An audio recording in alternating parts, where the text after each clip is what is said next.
नमो अर्यन्ताणं नमो सिद्धाणं नमो आयर्याणं नमो वसायणं नमो नमः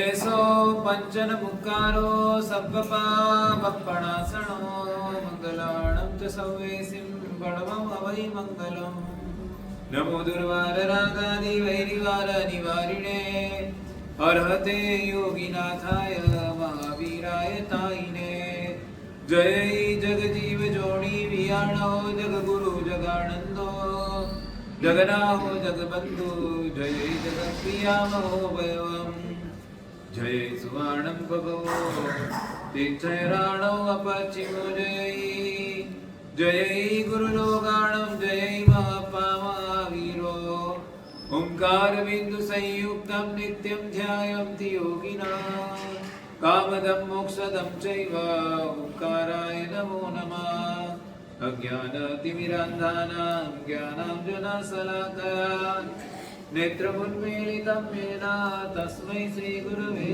नमः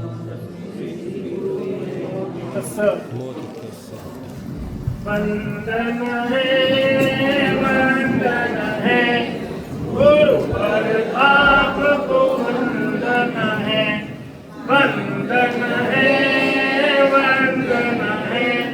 गुरुवर आपको वंदन है महावीर के इन संतों का भाव भरा अभिनंदन है वंदन है गुरुवर आपको वंदन है ये संत बड़े ही निराले हैं और जिन शासन के सितारे हैं ये संत बड़े ही निराले हैं और जिन शासन के सितारे हैं इनकी महिमा जागा है ये सबको गिराने आए हैं वीर के कोई मुरलीरों को वंदन है वंदन है वंदन है वंदन है गुरुवर आपको वंदन है। ज्ञान दर्शन चारित्र रत्नत्रि त्रैवाचने मनुजत्वे पापकर्मा स्वर्णभाण्डे सुरोपम। वर्षों पूर्व की बात है, ईरान का बादशाह बहुत ही बड़ा इतिहास का चाहक था। कहीं पर से भी कोई भी इतिहास मिलता है वो उसको पढ़ता है और इतिहास के विषय में उसको बहुत ही रुचि थी। उसने अपने जितने भी पंडित थे, जितने भी बुद्धिशाली लोग उसकी राजसभा में थे, उन लोगों को एक कार्य दिया, आपको पूरी विश्व का इतिहास संग्रहित करके लाना है। हर एक देश का अलग अलग इतिहास होता है, सबके अलग अलग राजा होते हैं, उसके पुरखे होते हैं, उसका भी इतिहास होता है। पूरे विश्व का इतिहास आपको इकट्ठा करके लाना है, बहुत बड़ा काम है। और मैं आपको सबको अलग अलग दिशा में भेज रहा हूँ और आपको जो समय चाहिए, जो संपत्ति चाहिए, जो भी चाहिए वो देने के लिए तैयार हो, मगर आपको इतिहास लेकर आना है। सभी विद्वान लोग अलग अलग दिशाओं में गए और 20 साल के बाद, 19 साल हुए लगभग, और उसके बाद में सब इकट्ठे हुए, उसके बाद में उसका लिखना हुआ और सब कुछ मिला के 20 साल हुआ। 20 साल के बाद वो लोग इतिहास पूरे विश्व का लेकर आए और वो इतिहास लेकर तो 20 साल के अंदर इतना काम हुआ, 100 ऊंट गाड़ी भर गई। कितनी? 100। और राजा के राजमहल के पास पूरी कतार लग गई 100 ऊंट गाड़ी। और राजा को कहा कि विश्व का इतिहास हाजिर है।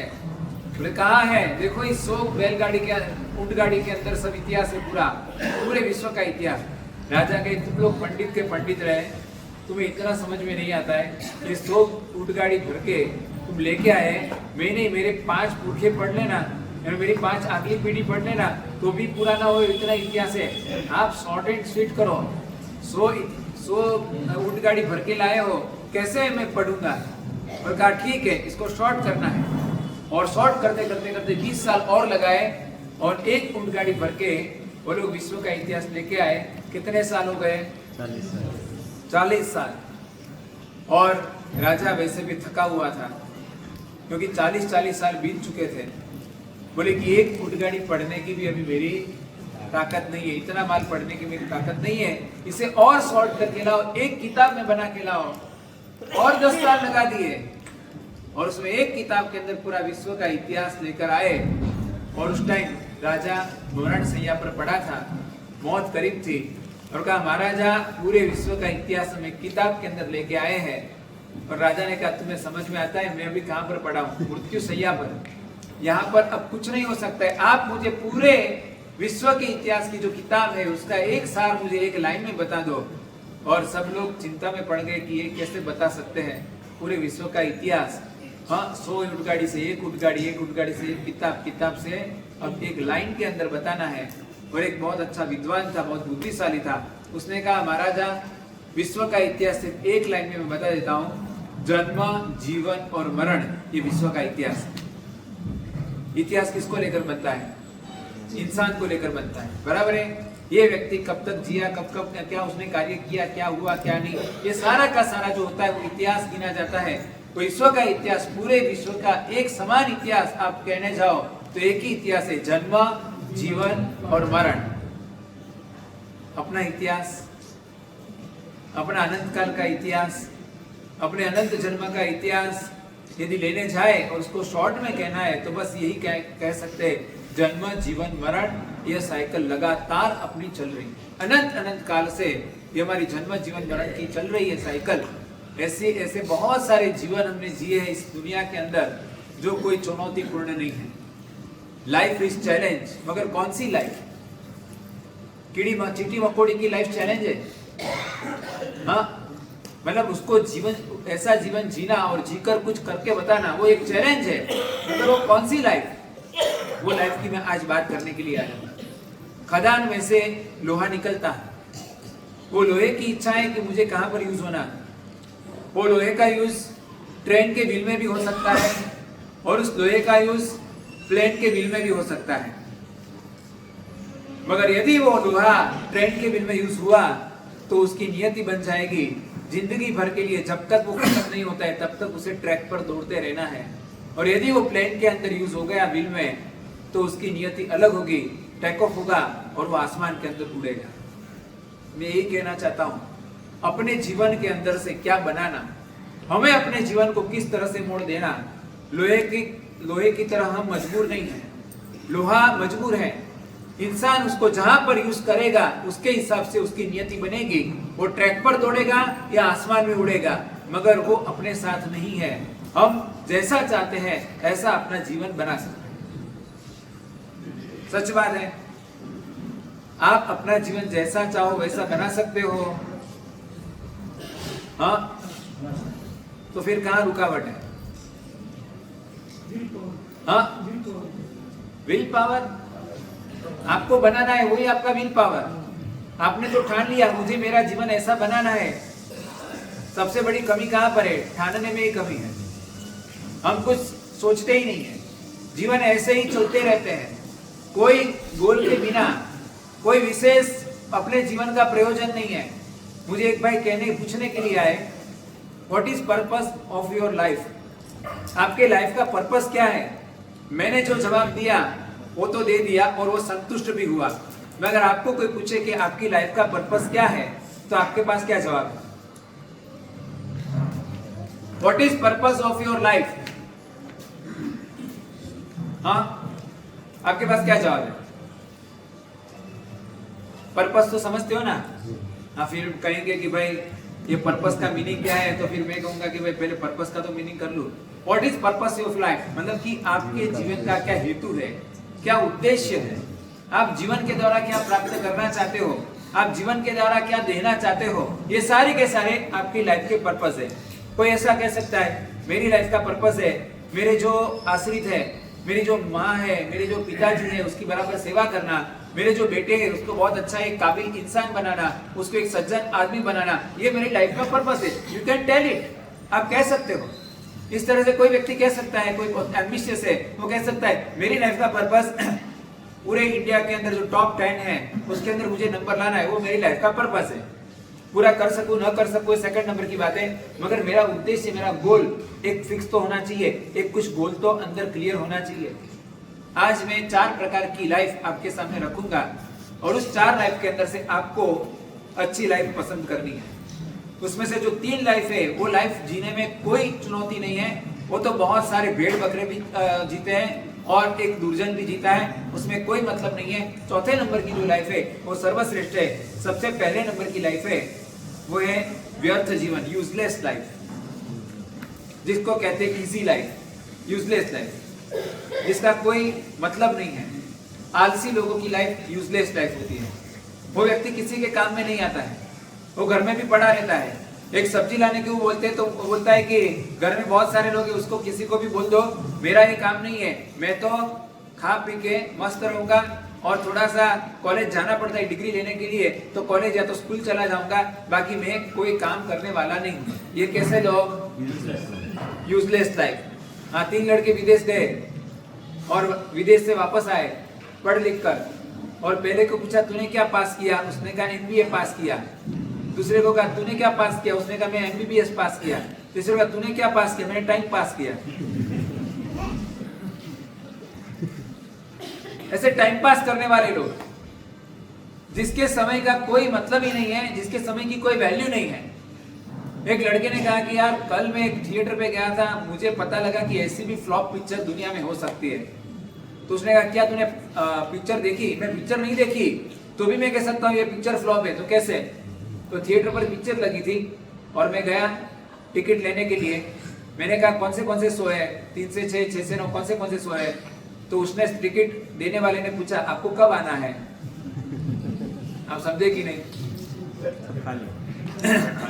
आप जब आओ तब चालू कर देंगे। ऐसे यूजलेस लाइफ वाले लोग, कोई जीवन का मतलब नहीं है। मोबाइल के बोलो, पशु भी टाइम पास करता है और इंसान भी टाइम पास करता है, दोनों के टाइम पास में फर्क क्या पड़ता है? कोई गाय बैठी होगी ना, कोई बैल बैठा होगा तो आपने देखा होगा, ऐसे बैठा बैठा जुगाली कर रहा है, ऐसे चबा रहा है, या तो ऐसे बैठे बैठे मक्खी उड़ा रहा है, या तो ऐसे ही बैठा है। वो क्या कर रहा है? Time pass. और एक इंसान भी टाइम पास करता है, उसको कोई मतलब नहीं है, उसको वो जो टाइम पास करके या तो जो भी करके जो प्राप्त करेगा उसका उसके जीवन में कोई मतलब नहीं है। बोलो, दोनों टाइम पास कर रहे हैं, दोनों के बीच में फर्क क्या है? दोनों के बीच में फर्क क्या है?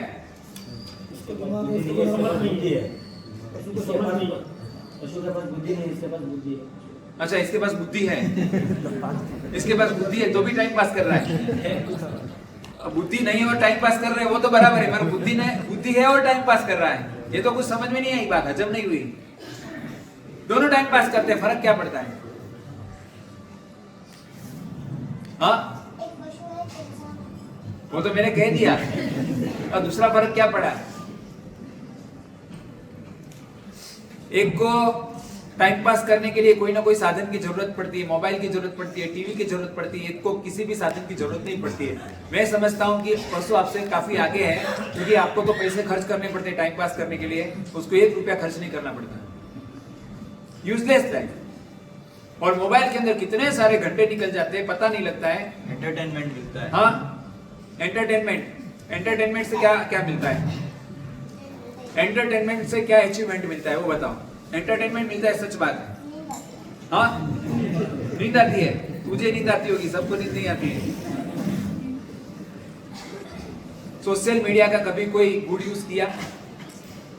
कभी कभी कुछ लोग होते हैं ना, व्हाट्सएप पे वो सब अलग अलग सेल्फी है, अलग अलग कोई जगह का कोई फोटो है वो अपलोड करते हैं। कभी कभी तो एक्सीडेंट के फोटोज अपलोड करते हैं। अक्ल नहीं है उसे, भाई एक्सीडेंट हुआ है, सबसे पहले तो उसको मदद कर, तू तेरा फोन किसी और को दे और तू किस तरह से उसको मदद कर रहा है उसकी वीडियो ले, उसकी रील ले।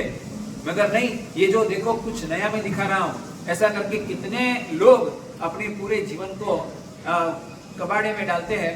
मगर कभी कभी कुछ लोग होते हैं सोशल मीडिया का भी गुड यूज करने वाले। यूएस के अंदर ऑरेगन सिटी में पेंटलटन, ऑरेगन स्टेट में पेंटलटन सिटी, और वहां पर एक 75 इयर्स का एक बुजुर्ग आदमी, और वो अपने घर के बाहर खड़ा था। वो जो बुजुर्ग था, उसका जो घर था वो बहुत ही पुराना हो गया था, वो कहीं कहीं प्लास्टर भी निकला हुआ था, कलर का तो पूछो ही मत, इस तरह का उसका घर था। तो कोई वहां से रास्ते पर से गुजर रहे थे कुछ टीनेजर्स, उन लोगों ने उस वृद्ध की मजाक की, देखो कैसा है इसका घर, और ऐसा करके कुछ ऐसी मजाक बनाई, कुछ ऐसा बोले, और उसी टाइम वहां से 35 साल का एक लड़का वहां से निकल रहा था, एक युवा, और उसने सुना, वो टीनेजर्स की मजाक सुनी, वो सुनकर उसे बहुत बुरा लगा। उसे लगा कि ये बेचारा वृद्ध है, उसके पास पैसे नहीं है, और उसी के कारण इसका ऐसा घर है और ये लोग उसकी मजाक उड़ा रहे हैं। और उसने तुरंत ही उस घर का फोटो लिया। किस लिए? मजाक उड़ाने के लिए नहीं, वो फोटो लिया, फोटो लेकर अपने FB के ऊपर अपलोड किया और एक क्राउड फंडिंग के लिए एक एप्लीकेशन की, सबको एक विनती की कि हम क्राउड फंडिंग करके इस वृद्ध का जो घर है उसको रिनोवेट कर सकते हैं। और ऐसा करके उन लोगों ने स्टार्ट किया। किसी हार्डवेयर वाले ने कुछ अपनी ओर से कुछ सामान दिया, पेंट दिया, किसी ने जो मजदूर थे उसकी तनख्वाह दी, किसी ने उस मजदूर के लिए चाय पानी की व्यवस्था की, और ऐसा करके पूरा क्राउड फंडिंग हुआ। क्राउड फंडिंग करके वो जो उसका पुराना घर था उसको पूरा का पूरा एक बंगलो बहुत बढ़िया सा वो बना दिया, पूरा रिनोवेट करके। इसको क्या कहते हैं? सोशल मीडिया का अच्छा उपयोग। मगर आमतौर पर लोग ये जो इजी लाइफ जीने वाले, खास करके जो स्कूल कॉलेज के स्टूडेंट्स हैं, उन लोगों का टारगेट एक ही है, इजी लाइफ होनी चाहिए, कोई ज्यादा माथापच्ची नहीं करने की, अपनी डिग्री प्राप्त करो और सीधे चले जाओ बाजार के अंदर, चाहे वो बिजनेस है पिताजी का तो उसकी गद्दी पर बैठ जाओ, या तो कोई जॉब कर लो, खाओ पियो और ऐश करो। पहले नंबर में इजी लाइफ। सेकंड नंबर में है क्रेजी लाइफ, व्यग्र जीवन, व्यस्त। पहला नंबर में है कैसा जीवन? हाँ, इजी लाइफ को या तो व्यर्थ जीवन को, जो व्यर्थ है, इसका जीवन का कोई कीमत नहीं है, ऐसा व्यर्थ जीवन। सेकंड नंबर में व्यग्र जीवन, tension life, tension full life, जो पूरे दुनिया का टेंशन लेकर घूमता है। हाँ, कुछ लोग तो पूरे देश का टेंशन लेकर घूमते हैं। सुबह सुबह में पेपर पढ़ता है।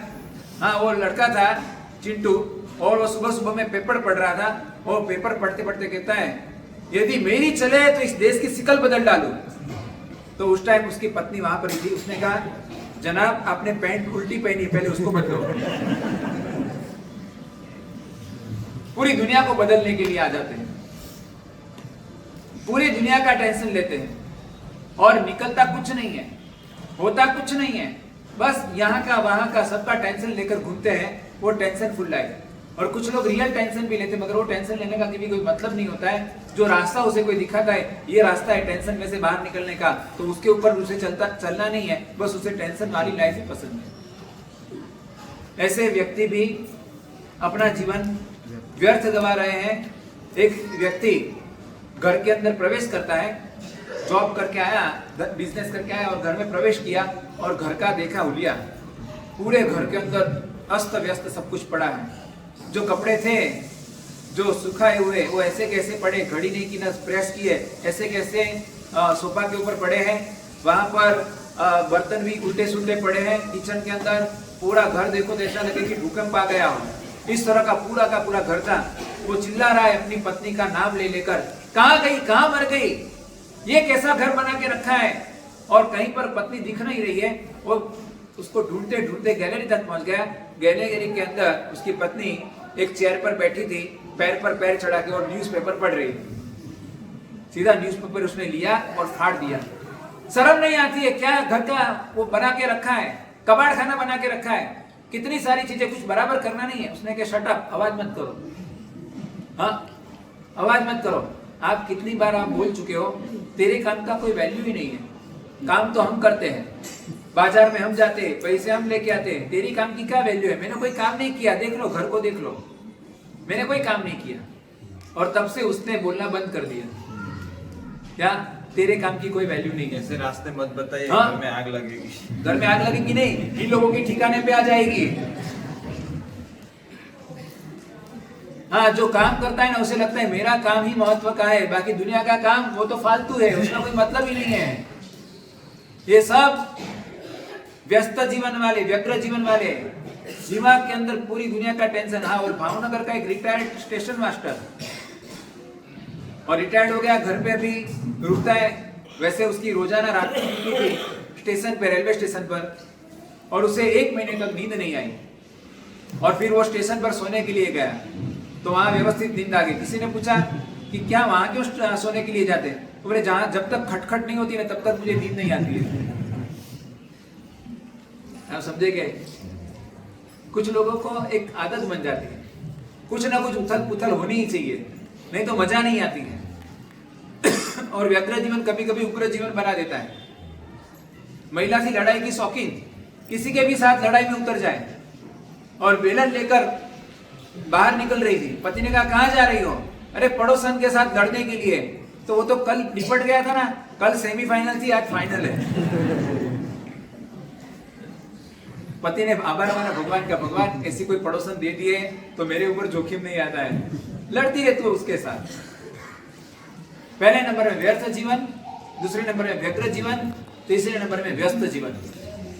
बहुत सारे लोग होते हैं उसका जीवन एकदम व्यस्त रहता है, पूरा बिजी लाइफ। पहली इजी लाइफ, दूसरी क्रेजी लाइफ, तीसरी बिजी लाइफ। इतना बिजी होता है। एक जन ने तो बहुत अच्छा लिखा, लौट आता हूँ वापस घर की तरफ रोज थका हारा, लौट आता हूँ वापस घर की तरफ रोज थका हारा, लेकिन आज तक समझ नहीं आया कि जीने के लिए काम कर रहा हूं कि काम करने के लिए जी रहा हूं। इतना व्यस्त। और जो भी आईटी के अंदर जॉब वाले उसको पूछ लेना है उसकी व्यस्तता का। वो लोग सैटरडे और संडे भी काम करते रहते हैं। हमने कहा कि भाई सैटरडे संडे तो आपको छुट्टी होती है। उसने कहा टास्क ऐसी दी है ना, कैसे भी करके पूरा ही करना है। हाँ, 1 2 3 चलता है आपकी मार्केट में। क्या चलता है? 1 2 3, समझे आप? 1 2 3 समझे आप? एक आदमी को रखना है, दुगुना सैलरी देनी है और 3 गुना काम कराना है, बराबर है? और 3 गुना मैंने कहा ना एक व्यक्ति को, तो बोले 3 गुना नहीं मार साहब 4 गुना हो गया अब तो, मगर फिर भी हाथ से छूटता नहीं है। क्यों? क्योंकि अच्छा पैकेज है। क्या करेंगे? व्यस्त जीवन वाले। आपको पैकेज दिख रहा है, आपको पैसा दिख रहा है, मगर आपको परिवार नहीं दिख रहा है। और एक सिंपल क्वेश्चन पूछ रहा हूं, आप अपनी ऑफिस में बैठे हो और कोई महत्वपूर्ण डील की चर्चा चल रही है, कोई पार्टनर के साथ चर्चा चल रही है, तो कोई बड़ा कोई व्यापारी आया है, बिजनेसमैन है, उसके साथ चर्चा चल रही है, और ऐसे टाइम के अंदर घर से आपके घर से फोन आया, बोलो उठाएंगे? हाँ, घर से फोन आया उठाएंगे कि कट करेंगे? कट कर देंगे, बराबर है? समझ में आता है कि इतनी महत्वपूर्ण चर्चा चल रही है, उसमें घर का फोन उठा नहीं सकते हैं। अब घर पे आप बैठे हो और बहुत एकदम लाइट मूड में आप सबके साथ बातचीत कर रहे हो, और अचानक पार्टनर का फोन आया।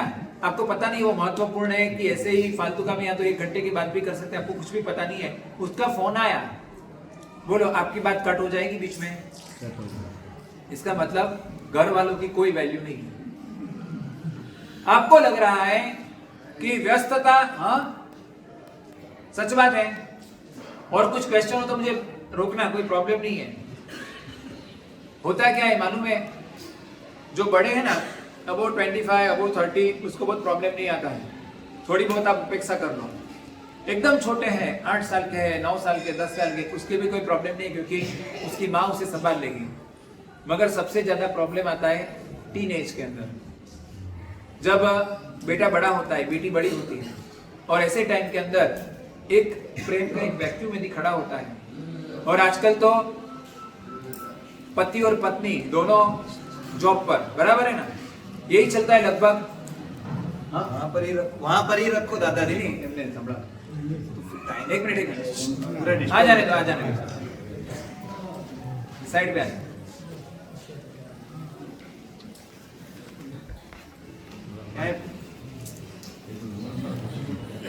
प्रवचन में है ना, एक अलग से जगह रखनी।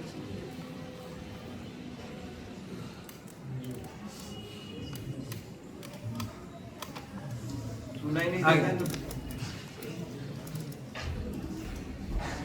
पहले ही लेकर आ जाने का, 2:30 के पहले। 16 से 20 साल की जो उम्र होती है, उसके अंदर माँ को लगता है अब तो ये कैपेबल है, अभी इसकी कोई ज्यादा कोई दरकार करने की जरूरत नहीं है। और कभी कभी क्या होता है, कि दोनों कामकाज वाले देख ही नहीं पा रहे हैं। और आजकल तो लोग 3 साल की उम्र में और 3.5 साल की उम्र में बच्चे को रखने लगे प्ले ग्रुप, नर्सरी वगैरह वगैरह के अंदर, बराबर है ना? क्यों भाई? रीजन क्या है? उसको उस टाइम एजुकेशन की जरूरत होती है और वो एजुकेशन ले पाता है। प्ले ग्रुप, नर्सरी या तो जो भी जो आपकी सिस्टम है उसके अंदर जो रखते हैं वहां क्या करवाते हैं? खेलना ही होता है ना। वो खेल तो घर पे भी खेल सकता है। वो खेल के लिए आपको महीने में 50,000 रुपये भरने की जरूरत है? हाँ, उसको खेल करने के लिए, उसको प्ले करने के लिए 50,000 भरने की जरूरत है महीने के। होते हैं ना कभी कभी 30,000 40,000 प्ले ग्रुप, नर्सरी। तो क्या क्यों इसकी जरूरत क्या पड़ी? दोनों कामकाज करने वाले, सबके सब बिजी, और उसके कारण जो नींव डलनी चाहिए जीवन के अंदर वो डलती ही नहीं है। जो उसकी ना बुद्धि क्षमता बढ़ती है, न सेंसेशन, लागणी की मतलब कि जो लगाव होता है, जो संवेदना होती है वो भी नहीं बढ़ती है, और एक प्रकार का रॉबोट बनकर रह जाता है बच्चा। कई बच्चों को हमने देखा है और हमने एक सर्वे भी किया है जस्ट बाय टॉकिंग। जो ऐसे ऐसे बच्चे होते हैं जिसके मम्मी पापा दोनों काम कर रहे हैं, वो बच्चों के अंदर न कोई नूर होता है, न कोई इसके अंदर हीर होता है, कुछ दिखता ही नहीं है। आप अपनी भविष्य को अंधकार में कर रहे हो। आपको लग रहा है हम दोनों कमाएंगे तो बेटे बेटी का फ्यूचर बहुत अच्छा होगा, मगर हकीकत में अच्छा नहीं होता है। क्या पैसे मिलने से ही फ्यूचर होता है? क्या आप ज्यादा पैसे दे दो तो उसका फ्यूचर बनेगा पक्का? पैसे तो एक आइटम है, 1% है। 99 बात जो है वो जब तक नहीं मिलेगी तब तक उसका कोई फ्यूचर बनने वाला नहीं है। आप 99 की उपेक्षा कर रहे हो और ओनली 1% के ऊपर फोकस कर रहे हो। और आज सत्य घटना सुना रहा हूं। कभी कभी लोग कहते हैं कि बेटी है वो ऐसे ऐसे लोगों के साथ चली गई, हाँ, नॉन जैन के साथ नहीं, कभी कभी तो विधर्मी के साथ, और समाज के अंदर बदनामी। दूसरी ओर पूरी लाइफ आपकी एक धन से लेकर चलती है। आपको हमेशा हमेशा के लिए एक चुभन दिल के अंदर रहती है कि मेरे परिवार के अंदर ऐसी घटना हुई, मगर हकीकत के अंदर उसमें खुद आप ही निमित्त होते हो, आप ही खुद वजह होते हो। और ये सत्य घटना सुना रहा हूं और हमारे नजदीक की ही घटना सुना रहा हूं। मेरी जब दीक्षा नहीं हुई थी तब की बात है, आज से 31 इयर्स पहले की, 31 साल पहले। और हमारे परिवार में, दूर के रिश्तेदारी में एक लड़की का केस आया। लड़की जो थी, मुंबई की बात है, महाराष्ट्रियन के साथ शादी करने के लिए तैयार थी, और वो महाराष्ट्रियन जो था वो झोपड़पट्टी में रह रहा है, और वो घर करोड़पति का घर। और लड़की इतनी शानी, इतनी शयानी और इतनी बुद्धिशाली कि हर एक स्टैंडर्ड के अंदर वो टॉपर रही थी, और इतना रूप भी अच्छा, बुद्धि भी अच्छी, सब कुछ अच्छा। मगर वो एक महाराष्ट्रियन लड़के के साथ शादी करने के लिए तैयार हो गई। बाप को पता लगा, समझाया, साम दाम दंड भेद जो भी करना था वो किया, मगर कुछ असर नहीं हुई। लड़की भी बहुत पहुंची हुई थी और लगा कि अब और कुछ उपाय नहीं लग रहा है।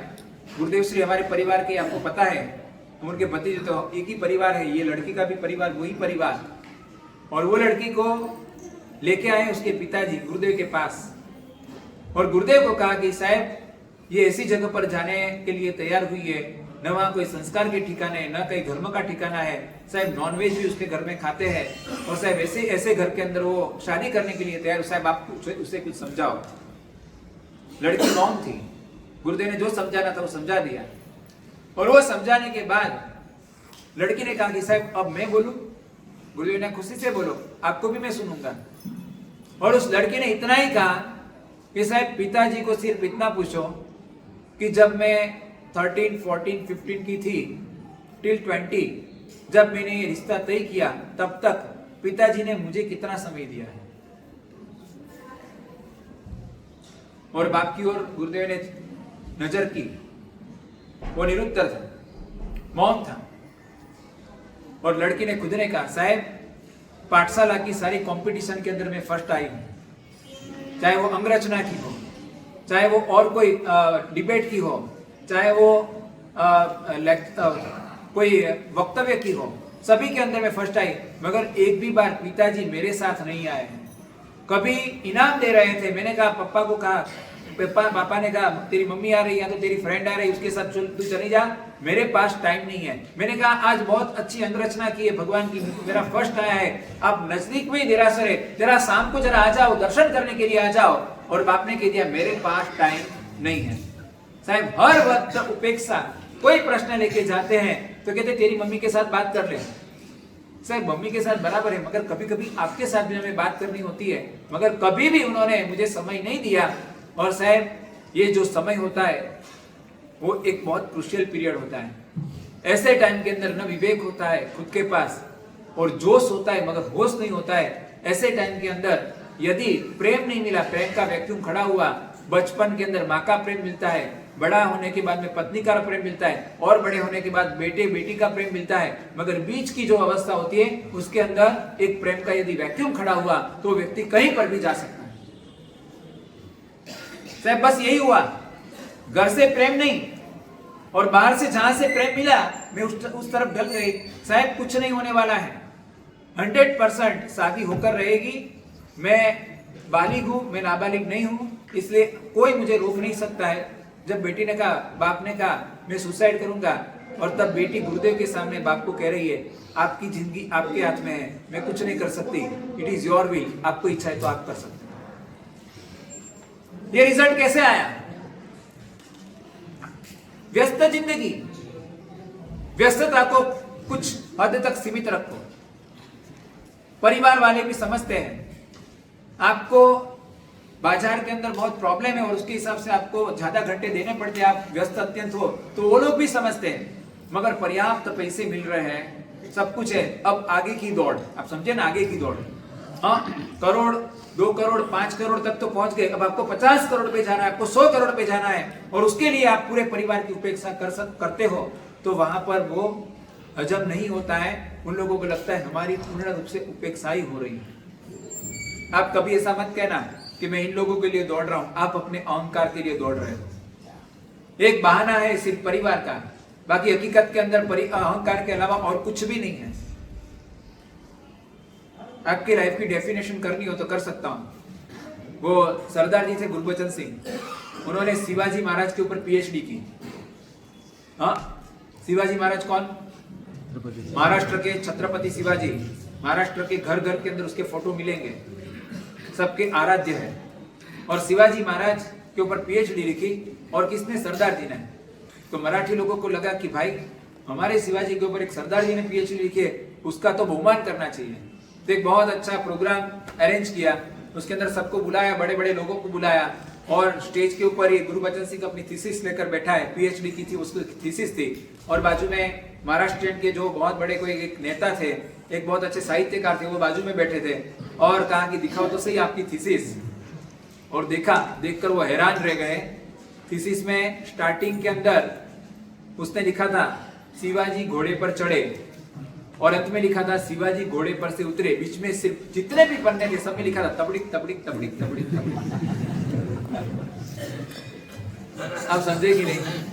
तो आपके जीवन के अंदर भी, आपकी भी यदि थीसिस लिखे तो ऐसी कुछ आएगी।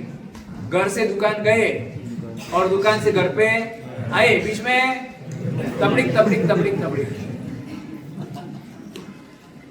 व्यस्त जीवन।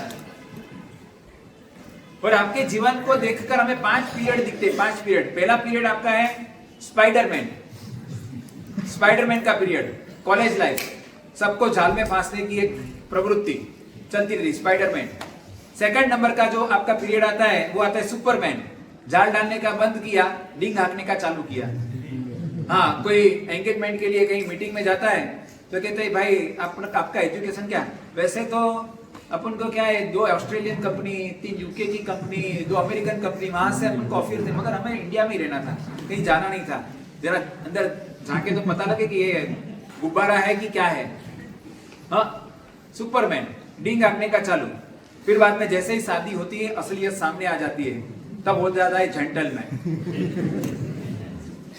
अब डिंग हाँकने का कोई मतलब नहीं है, तुरंत पकड़े जाएंगे, इसलिए वहां क्या हो जाता है? जेंटलमैन। और फिर चौथा पीरियड उसका आता है जीवन का, वॉचमैन। आप समझे कि नहीं? बेटे बेटी का ध्यान रखो, वो दाल उबल रही है, जरा देखना, जरा वो दूध ना उबल जाए, उफान ना आ जाए, वो जरा बेटे बेटी को लेके आओ, जाओ। हाँ, और कुछ गलती हो तो फायरिंग आपके ऊपर। वॉचमैन जैसी जिंदगी। वो वॉचमैन तो बॉस बदल सकता है, मगर आप तो बॉस भी नहीं बदल सकते। ये बिग बॉस है। हाँ, बिग बॉस है वहां। वो अभी जाएंगे तो कहाँ जाएंगे, और तनख्वाह भी क्या मिलेगी वो सवाल है। और ऐसी हालत हो जाती है वॉचमैन की जैसी। और 5वें नंबर की जिंदगी है, वो आप बूढ़े होते हो, अबव 60, अबव 65, घर के बच्चे हैं वो शोर मचाते हैं और आपको कहा जाता है शांति रखो। वो 5वें नंबर की लाइफ है डॉबरमैन की। हाँ, पहली सुपरमैन, स्पाइडरमैन, दूसरे नंबर में सुपरमैन, तीसरे नंबर में जेंटलमैन, चौथे नंबर में वॉचमैन और 5वें नंबर में डॉबरमैन। हाँ, आप कुछ भी बोलते हो तो लगता है कि ये भौंकता रहता है, ये बूढ़ा भौंकता रहता है, ऐसी आपकी इमेज हो जाती है। ये डॉबरमैन की लाइफ। और कभी कभी मुझे आपकी लाइफ को देखकर वो जो टैगलाइन होती है ना अलग अलग मोबाइल वगैरह कंपनी की, वो याद आती है। आपकी स्कूल लाइफ रिलायंस जैसी, कर लो दुनिया मुट्ठी में। क्या बच्चे को आप देखो, उसको कोई टेंशन नहीं होता है, वो ऐसे ऐसे दौड़ता रहता है, घूमता रहता है, खेलता रहता है। रिलायंस के टैगलाइन जैसी बचपन की लाइफ, कर लो दुनिया मुट्ठी में। फिर कॉलेज लाइफ एयरटेल के टैगलाइन जैसी, ऐसी आजादी और कहां, ऐसी आजादी और कहां। फिर तीसरी लाइफ एंगेजमेंट होने पर आइडिया के जैसी, जो बदल दे आपकी जिंदगी। तीसरे नंबर का टैगलाइन। चौथे नंबर की टैगलाइन मैरिज लाइफ। अभी तो वो मोबाइल चला गया, मगर पहले चलता था वो नेटवर्क हज का, हज के जैसी, wherever you goes our network follows. Marriage life आप समझे कि नहीं? हाँ, इसलिए एक जगह पर लिखा था, बीवियों की जिंदगी 2 लफ्जों की कहानी है। उसकी आधी जिंदगी पति की तलाश में जाती है और बाकी की आधी जिंदगी पति की तलाश में जाती है। पति की तलाशी में, पहले पति की तलाश करती है और फिर बाद में पति की तलाशी लेती रहती है। ये मैरिज लाइफ चौथे नंबर की। और 5वें नंबर की खतरनाक, BSNL के वॉइस में आता है ना मैसेज, उसके जैसी, इस रूट की सभी लाइनें व्यस्त है।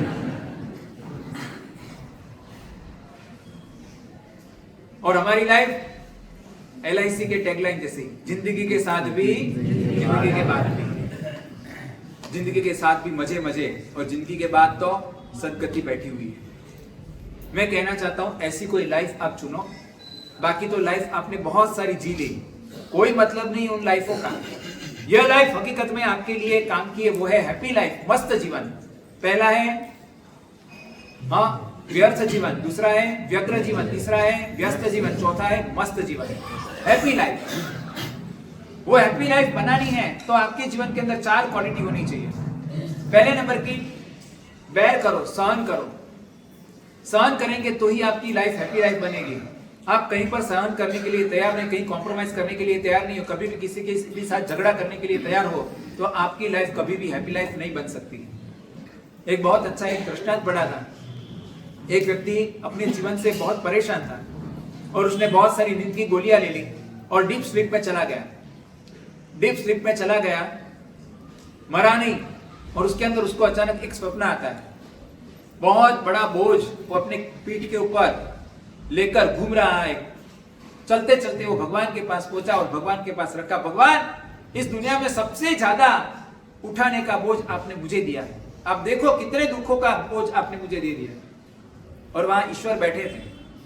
भगवान ने कहा कि देख देख, यहाँ पर बहुत सारे बोझ अलग अलग लोगों के पड़े हुए हैं, पोटले पड़े हुए हैं। तुझे, वैसे तो मैं किसी को ऑफर नहीं देता, मगर तुझे देता हूं एक्सचेंज ऑफर।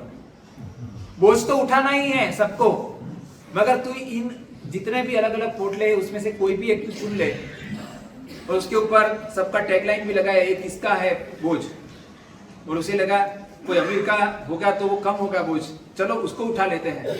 और तुरंत ही उसने एक पोटला देखा और उसके ऊपर नाम देखा, उसकी जो उसके पड़ोस में जो रहता था व्यक्ति, उसका वो था, और उसमें उसे लगा ये तो अरबपति आदमी है, हर समर वैकेशन के अंदर स्विट्जरलैंड घूमने के लिए जाता है, और उसके घर पे इतनी गाड़ी है, ये बंगला इसका इतना जोरदार है, इसके अंदर तो सबसे कम बोझ रहेगा।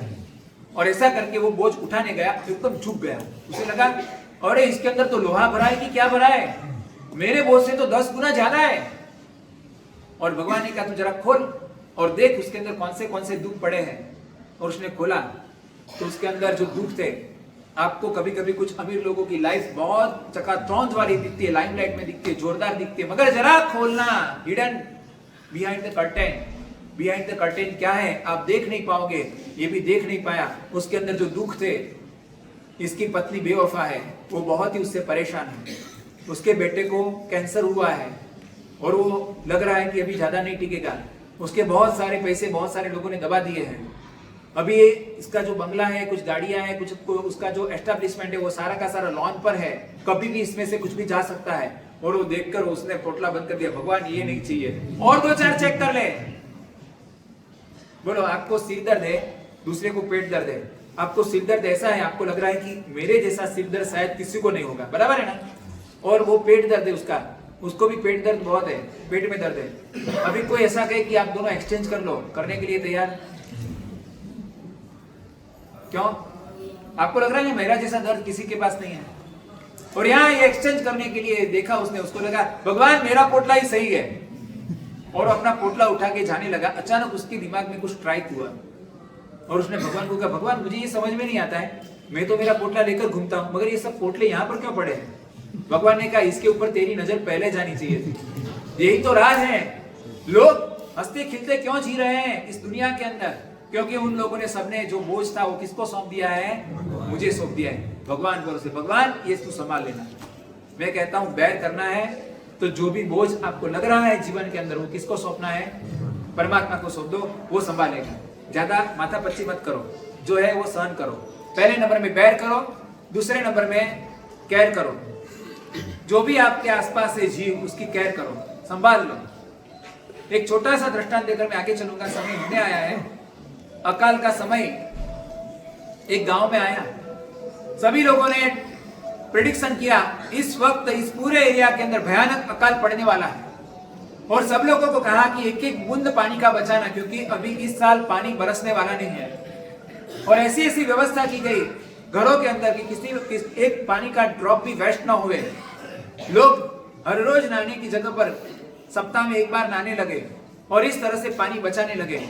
और एक लड़का, मम्मी घर के अंदर चौके में रसोई कर रही है, और एक लड़का जो पानी का जो मटका रखा है वहां पर हाथ ऐसा कर करके बार बार झाड़ रहा है, आ रहा है। मम्मी की अचानक नजर पड़ी, बोले कि तू हाथ में क्या लेकर जा रहा है? कि मम्मी एक मटके के अंदर से पानी जो ड्रॉप ड्रॉप निकलता है, मैं एक्स्ट्रा पानी नहीं ले जाता हूँ, ये वैसे भी वेस्ट होना था, तो वो पानी हाथ में लेकर मैं एक हिरण का बच्चा उसको पिलाने के लिए जाता हूँ। मम्मी ने कहा हिरण का बच्चा पिलाने के लिए? मतलब हमारे घर के पास ही जंगल जैसा पड़ता है, वहां पर हिरण का टोला है, मगर उसके अंदर एक हिरण है, वो लग रहा है कि पानी के अभाव में बहुत मुरझाया हुआ है, बेहोश जैसा है। तो मैं जैसे ही पानी लेके जाता हूँ वो चाटता है और उसको पानी की बहुत जरूरत है ऐसी लगती है, मगर अपने आप पानी तो वेस्ट करना नहीं। मम्मी ने कहा बेटा ऐसा नहीं है, वो हिरण का बच्चा मरने पड़ा है, तो चल ज्यादा पानी लेके जाते हैं। एक जग में पानी लिया और पानी लेकर वो दोनों माँ और बेटे वो हिरण को पानी पिलाने के लिए गए, और वो हिरण के बच्चे के पास वो पानी रखा, कट कट करके वो पानी तुरंत फटाफट पी गया। लगभग आधा पौना जब उसने खाली कर दिया, और खाली होने के बाद वो हिरण तरोताजा हो गया, और फिर बाद में कूदकर वो अपने टोले के साथ वो भी भाग गया और सब टोला पूरा निकल गया। मगर यहाँ पर एक बहुत बड़ा चमत्कार होता है। माँ और बेटे दोनों वापस घर की ओर आ रहे हैं, और ऊपर से बारिश की बूंद शुरू हो गई। अचानक बादल कैसे आए पता नहीं, अचानक बादल आ गए और बारिश शुरू हो गया। और वहां पर लिखा है कि धुआंधार बारिश हुई, और वो पूरे के पूरे क्षेत्र का अकाल उस साल का पूरा मिट गया। आप जीवों के ऊपर रहम करो, परमात्मा ऊपर से महर करेगी। रहम और महर सिर्फ उल्टा देना है, यहां से रहम होगी, ऊपर से महर होगी। केयर करो, पहले नंबर में बैर करो, दूसरे नंबर में केयर करो, तीसरे नंबर में शेयर करो। आपके पास जो भी है अच्छी चीजें उसको बांटो, अपने पास मत रखो। ये कोई हम पोटला बनाकर परलोक में लेकर जाने वाली नहीं है, और यदि ऐसी सुविधा होती तो जगत में कुछ बचता ही नहीं। समझे कि नहीं? तो जितना भी है उतना शेयर करते रहो।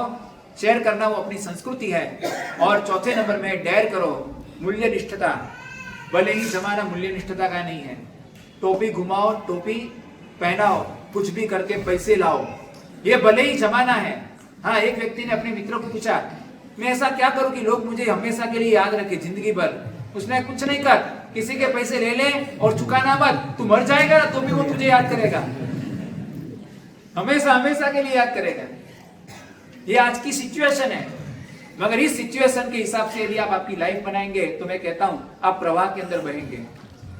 प्रवाह के अंदर बहने का काम तो मुर्दा भी करता है, तैरा के वो जो प्रवाह के सामने वाली दिशा में भी तैर सकता है।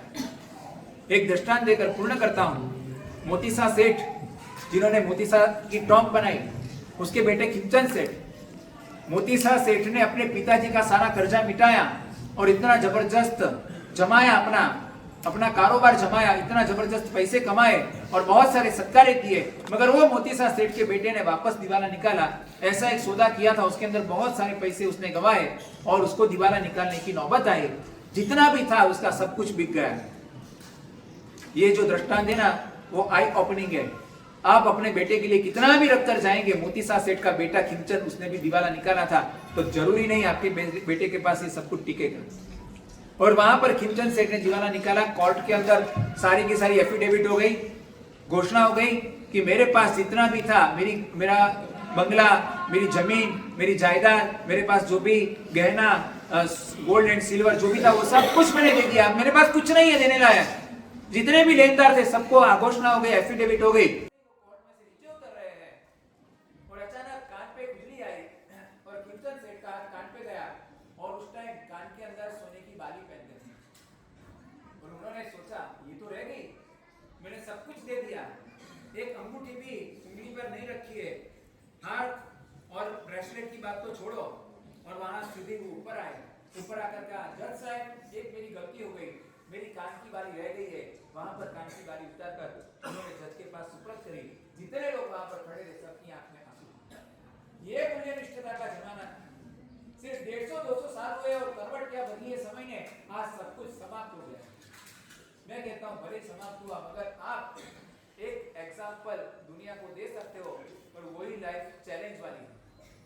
आमतौर पर जो लोग जी रहे हैं वो लाइफ में जीना कोई चैलेंज नहीं है। मूल्य निष्ठता वाली जो लाइफ है वो हकीकत में चैलेंज है। बेयर करो, केयर करो, शेयर करो और डेयर करो। ये 4 चीज आपके जीवन में मिल जाएगी, समझ लेना आपकी लाइफ हैप्पी लाइफ है। बराबर है? जिना के कुछ बोला गया हो तो अच्छा।